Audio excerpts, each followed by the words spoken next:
Sallallahu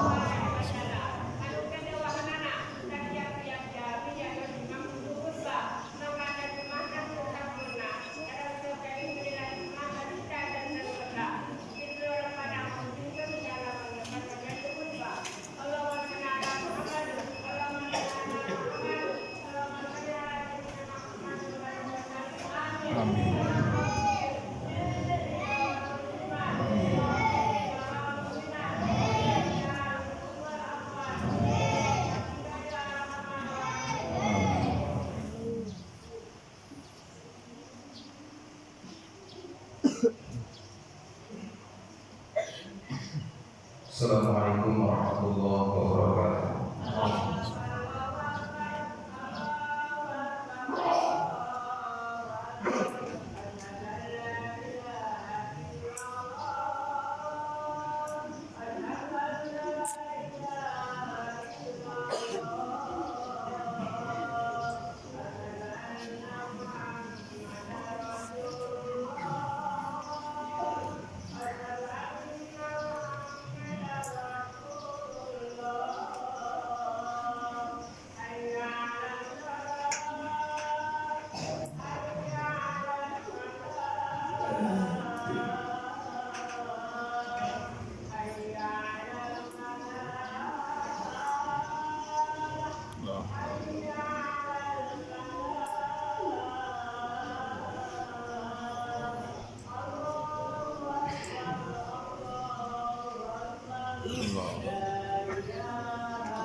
La ilaha illallah. Salatu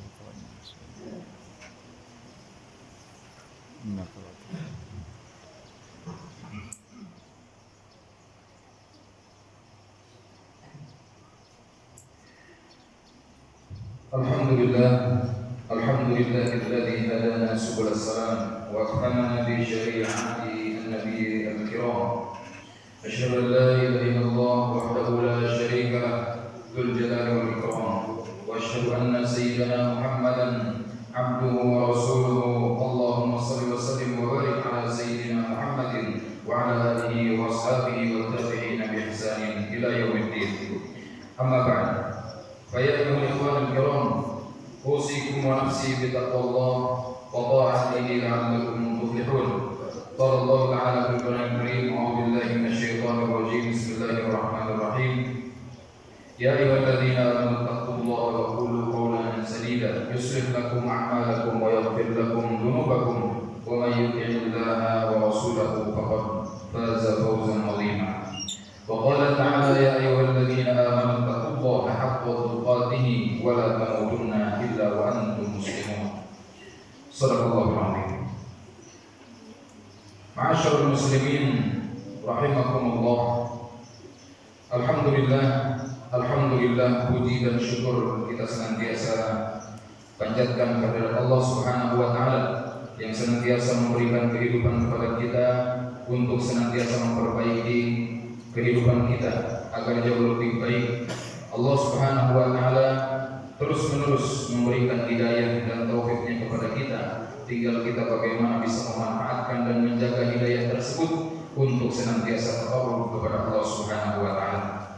Semoga dengan hidayah Allah Subhanahu wa taala yang senantiasa Allah berikan kepada kita dan rahmat-Nya, senantiasa kita menjadi orang-orang yang bertakwa kepada Allah Subhanahu wa taala. Amin ya Allah ya Rabbal alamin. Ma'asyiral muslimin wa zumratal mu'minin rahimakumullah. Al-Allamah Sayyid Abdullah bin Alawi Al-Haddad di dalam salah satu kitabnya menjelaskan tentang ada 5 golongan orang yang dikhawatirkan meninggal dunia dalam keadaan su'ul khatimah. Tentu ini bukan menakut-takuti, bukan mengancam, akan tetapi agar kita benar-benar berhati-hati dalam setiap kehidupan kita. Karena tidak mungkin kita dihidupkan oleh Allah Subhanahu wa taala hanya menikmati dunia-dunia saja. Tentu kita meyakini bahwa kullu nafsin dha'iqatul maut, setiap yang bernyawa pasti akan merasakan yang namanya kematian. Tidak ada orang yang kekal abadi, bahkan tidak ada satu makhluk pun yang kekal abadi di alam dunia ini. Tinggal kita benar-benar mengevaluasi diri kita sejauh mana kita dekat dengan Allah Subhanahu wa taala. Jangan sampai kita hanya dekat dengan bos, hanya dekat dengan majikan, hanya dekat dengan kawan, akan tetapi jauh dari Allah Subhanahu wa taala. Kalaulah kita analogikan, kalau kita contohkan, kalau kita dekat dengan bos, lantas apa yang diinginkan oleh bos dan dibutuhkan oleh bos senantiasa kita jumponi, senantiasa kita kabulkan. Lantas apa balasan bos tersebut terhadap kita? Pasti balasan dengan kebaikan-kebaikan yang berlipat ganda. Begitupun Allah Subhanahu wa taala, kalaulah hambanya senantiasa benar-benar memprioritaskan Allah Subhanahu wa taala, maka Allah Subhanahu wa taala akan memprioritaskan kita dari kehidupan yang lebih baik. Di dalam kitabnya qalu wa aktsaru man yukhsha 'alaihi su'ul khatimah wal 'iyadu billah al-mutahawinu bis-shalah wal mudminu li syirbil khamr wal 'aqu li walidayhi walladhi yu'dhi al-muslimin wa kadzalika al-musirruna 'ala al-kaba'iri wal mawqi'at alladziina lam yatubu ila Allah minha. Di dalam kitabnya para ulama berkata bahwa orang-orang yang paling dikhawatirkan akan meninggal dalam su'ul khatimah, semoga Allah Subhanahu wa taala dilindungi dari hal tersebut, adalah orang-orang yang pertama adalah yang senantiasa melalaikan salatnya.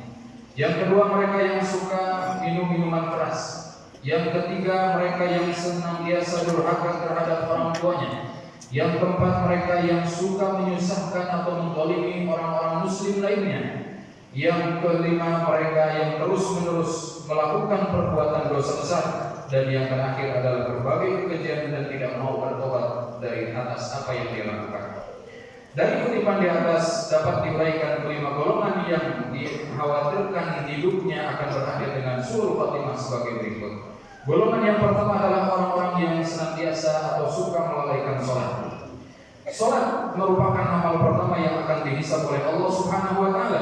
Hal ini sebagaimana ditegaskan dalam hadis Rasulullah SAW, "Awwalu man yuhasabu bihi al-'abdu yawm al-qiyamati min 'amalihi salatuhu. Fa in salahat faqad aflaha wa anjaha, wa in fasadat faqad khaba wa khasira." Sesungguhnya amal yang pertama kali dihisab pada seorang hamba pada hari kiamat adalah salatnya. Maka jika salatnya baik, sungguh ia telah beruntung dan berhasil, dan jika salatnya rusak, sungguh ia telah gagal dan rugi. Kehidupan yang baik tergantung pada salat yang baik. Oleh karena itu, hendaklah kita senantiasa menjaga salat kita dengan baik. Dalam keadaan seperti apapun, salat 5 waktu khususnya tidak boleh kita tinggalkan. Prinsip ini hendaklah juga berlaku untuk orang-orang di sekitar kita, khususnya keluarga kita sendiri, sebab ada perintah dari Allah Subhanahu wa taala untuk menjaga diri sendiri dan keluarga dari ancaman siksa api neraka. Salat menjadi hal utama untuk bisa selamat dari api neraka. Maka barang siapa ibadah salatnya sangat buruk, dikhawatirkan hidupnya akan berakhir dengan su'ul khatimah. Na'udzubillah min dzalik. Masyaallah muslimin wa zumratul mu'minin rahimakumullah. Yang kedua adalah golongan yang senantiasa mereka suka mengkonsumsi minuman keras. Ada satu cerita di mana ada seorang yang ditawari 3 kemaksiatan. Yang pertama adalah berzina, yang kedua adalah meminum khamr, dan yang ketiga adalah mencuri. Kemudian orang ini berpikir, kalau saya mencuri otomatis akan terlihat apa yang hilang di rumah tersebut. Ketika saya melakukan zina, otomatis akan juga ada yang hilang, bahkan pasti ada yang terdolim oleh saya. Daripada saya memilih 2 tersebut, keburukan 2 tersebut, maka saya memilih untuk minum khamr. Dan apa yang terjadi ketika minum khamr? Maka yang 2 tadi ternyata diunggah juga. Berzina ia, mencurinya. Karena kabair atau pangkal daripada dosa adalah minum khamr. Selanjutnya adalah Allah Subhanahu wa taala atau para ulama disebutkan, yang ketiga adalah golongan yang mereka durhaka terhadap kedua orang tuanya. Durhaka kepada orang tua hukumnya haram dan termasuk dosa besar setelah syirik. Hal ini sebagaimana dijelaskan dalam hadis Rasulullah SAW, "Su'ila Rasulullah sallallahu alaihi wasallam bil kabair." Qala isyraku billah wa uququl walidain wa qatlun nafsi wa syahadatuz zur.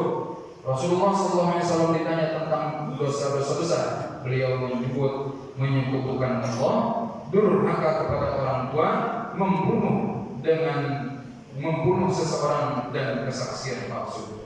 Sangat masuk akal perbuatan durhaka terhadap orang tua, khususnya terhadap ibu, merupakan dosa besar. Hal ini disebabkan karena kelahiran anak manusia ke dunia ini melalui mereka dengan segala jerih payah mereka, resiko dan tanggung jawab dunia dan akhirat yang sangat berat. Perintah berbakti jelas di dalam Al-Quran maupun dalam hadis Rasulullah SAW. Maka marilah jaga perbuatan baik kita terhadap orang tua agar Allah Subhanahu wa taala memberikan keberkahan di dunia maupun di akhirat. Amin. Golongan yang keempat yaitu mereka yang suka menyusahkan dan menzalimi sesama muslim lainnya. Wa amma dzulmu alladzi la yatrukuhu Allah Subhanahu wa taala fa dzulmu ibad ba'dhum ba'dhan hatta yudabbiru liqa'ihim bil ba'd. Adapun kezaliman yang tidak akan dibiarkan oleh Allah Subhanahu wa taala adalah kezaliman manusia atas manusia lainnya hingga mereka menyelesaikan urusannya.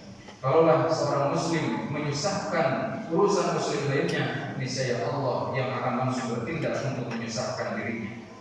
Golongan yang terakhir yaitu golongan yang kelima, mereka yang terus-menerus melakukan perbuatan dosa, berbagai kekejian dan tidak ingin atau tidak ada kemauan untuk bertobat. Nauzubillah min dzalik. Ma'asyiral muslimin wa sallallahu mu'minin rahimakumullah. Kelima golongan ini semoga Allah Subhanahu wa taala jauhkan dari diri kita dan dari keluarga kita, termasuk dari keturunan-keturunan kita, agar senantiasa Allah Subhanahu wa taala benar-benar menjadikan keluarga kita menjadi keluarga yang sakinah, mawaddah, warahmah, diberkahi oleh Allah Subhanahu wa taala dan diberikan keselamatan dunia dan akhiratnya. Amin ya Allah ya rabbal alamin. Barakallahu li wa lakum fil ayati wa dzikril hakim wa taqabbalu minni wa minkum tilawatahu innahu huwas samiul alim.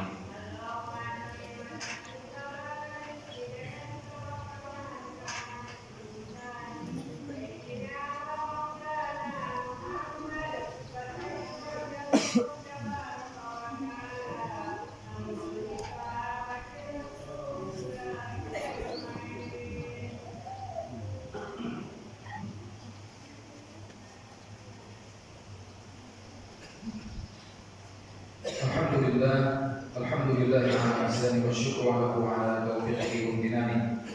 Wa asyhadu an la ilaha illallah wahdahu la syarika lah wa asyhadu anna sayyidina Muhammadan abduhu wa rasuluhu ad-da'i ila ridwani. Allahumma shalli wa sallim ala sayyidina Muhammadin wa ala alihi wa ashabihi wa sallim tasliman katsira. Amma ba'd, fa ya ayyuhan nas ittaqullaha fima amarakum wa taqullaha amma nahaa wa'malu wa anna Allaha amarakum bi amrin bada'a fihi bi nafsihi wa dhanna bi malaikatihi bil qudsi. وقال تعالى إن الله وملائكته يصلون على النبي يا أيها الذين آمنوا صلوا عليه وسلموا تسليما. اللهم صل على سيدنا محمد وعلى صلى الله على سيدنا محمد وعلى آله وصحبه أجمعين. آمين يا الله يا رب العالمين. اللهم اغفر للمؤمنين والمؤمنات والمسلمين والمسلمات الأحياء منهم والأموات إنك سميع قريب مجيب دعوات يا قاضي الحاجات. اللهم ادفعنا البلاء والوباء والفحشاء والمحن ما ظهر منها وما بطن من بلدنا هذه الإندونيسيا خاصة ومن سائر البلدان المسلمين عامة يا الله يا رب العالمين. ربنا تقبل منا صلاتنا وصيامنا وقعودنا وخشوعنا وتمم تقصيرنا يا ارحم الراحمين. ربنا ظلمنا انفسنا وان لم تغفر لنا وترحمنا لنكونن من الخاسرين وتب علينا انك انت التواب الرحيم. ربنا هب لنا من ازواجنا وذرياتنا وتلاميذنا قرة اعين واجعلنا للمتقين اماما. ربنا آتنا في الدنيا حسنة وفي الآخرة حسنة وقنا عذاب النار. وصلى اللهم على سيدنا محمد وعلى آله وصحبه وسلم. سبحان ربك رب العزة عما يصفون وسلام على المرسلين والحمد لله رب العالمين. عباد الله إن الله يأمركم بالمعروف والإحسان وإيتاء ذي القربى وينهى عن الفحشاء والمنكر والبغي يعظكم لعلكم تذكرون. فاستغفروا الله لي ولكم. أقيموا الصلاة.